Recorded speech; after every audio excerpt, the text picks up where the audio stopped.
दोस्तों, आजकल सरकार कई तरह के कानून ला रही है। जैसे नागरिकता कानून, किसान कानून, कई सारी चीज़ें। लेकिन इनका विरोध भी हो रहा है और कई जगह इनका समर्थन भी हो रहा है। कुछ लोग इनके पक्ष में हैं, कुछ लोग इनके विपक्ष में हैं। तो हमें ये देखना है कि सरकार हमारे लिए क्या अच्छा कर रही है। कानून तो सरकार बनाएगी, लोग उसका विरोध करेंगे, ये चीज़ें चलती रहेंगी। लेकिन अगर हमें व्यक्तिगत तौर पर अगर हमें ये देखना है कि वर्तमान समय में जो सरकार है वो हमारे लिए क्या काम कर रही है और क्या सरकार वाकई में हमारे लिए सही काम कर रही है कि नहीं कर रही है, तो हमें इस चीज़ पर ज़्यादा ध्यान देना चाहिए कि सरकार ने रोज़गार क्या मुहैया कराए। आप किसी सरकारी संस्थान पर गए तो सरकारी संस्थान की सुविधाएं देखिए, वहाँ पे क्या व्यवस्थाएं हैं, आपको किस तरीके का व्यवहार वहाँ मिला, वहाँ की साफ़ सफाई, वहाँ पे काम करने का तरीका, आपको क्या कितनी परेशानियों का सामना करना पड़ा एक सरकारी काम को करवाने के लिए, या फिर बहुत ईजिली आपका काम हो गया।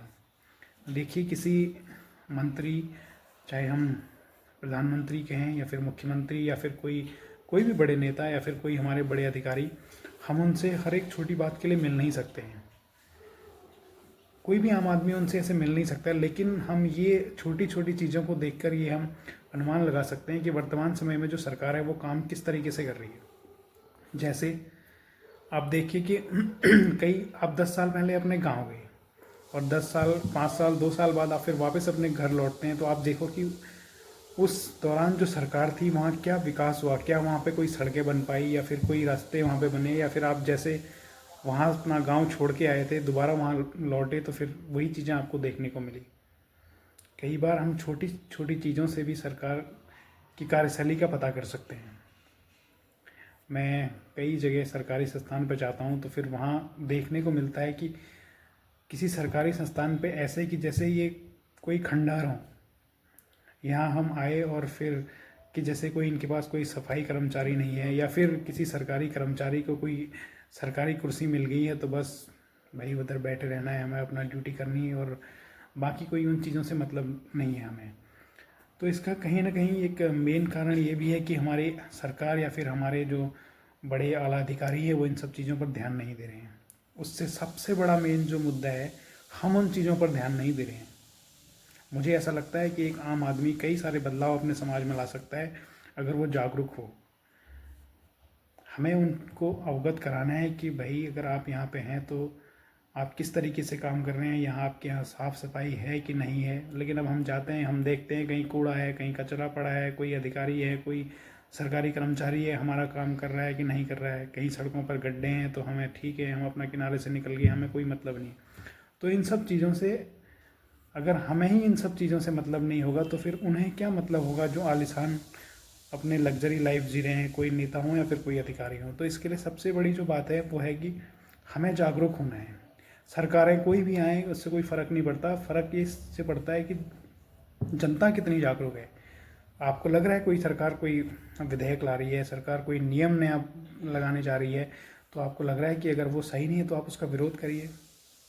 हाँ, लेकिन विरोध करने के भी तरीके होते हैं। ऐसा नहीं कि आप कहीं हिंसा भड़का दो या कुछ कर दो। आप विरोध करो, लेकिन उस विरोध का एक तरीका होना चाहिए। लेकिन फिर एक वही बात घूम फिर के आती है कि हम कितने जागरूक हैं। हमें कहीं कोई दिक्कत हुई किसी काम को करने में, हम उसी चीज़ को झेलते रहे। उसने कहा नहीं यार, सरकारी सिस्टम है, ऐसे ही चलता रहेगा ये।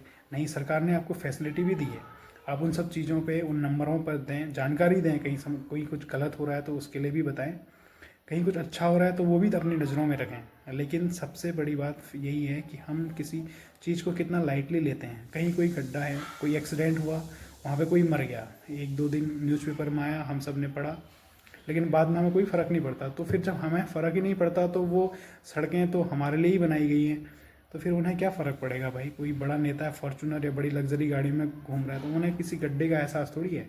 आप टुक टुक से, साइकिल से ऐसे जा रहे हो तो आपको उन गड्ढों का एहसास है। तो हम जब इन सब चीज़ों से होकर गुजरते हैं, हम एक आध दिन सोचते हैं यार ऐसा है ऐसा, लेकिन हम फिर उन चीज़ों को करना छोड़ देते हैं।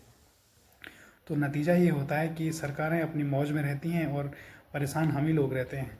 अभी अपने देश में रोज़गार को देख लीजिए। अब रोज़गार तो यहाँ पे कुछ है नहीं, बहुत मुश्किल से कोई रोज़गार अगर किसी के पास है तो या वो अपना ही कोई छोटा मोटा काम कर रहा है या फिर प्राइवेट सेक्टर पे कोई जॉब कर रहा है। लेकिन सरकारें जो हैं ये कई नए नए नए कानून बना रही है, लेकिन ये है ही नहीं कि किसी को रोज़गार देना है, कहाँ हम पहुँच गए हैं, हम कितना पिछड़ चुके हैं, इन सब चीज़ों पे कोई ध्यान देने वाला है नहीं। इसका मेन कारण ये है कि हम मंदिर मस्जिद और इन सारी चीज़ों में उलझ जाते हैं और फिर हमें लगता है कि यही एक मुद्दा है, बस इसी को उछाला जाए।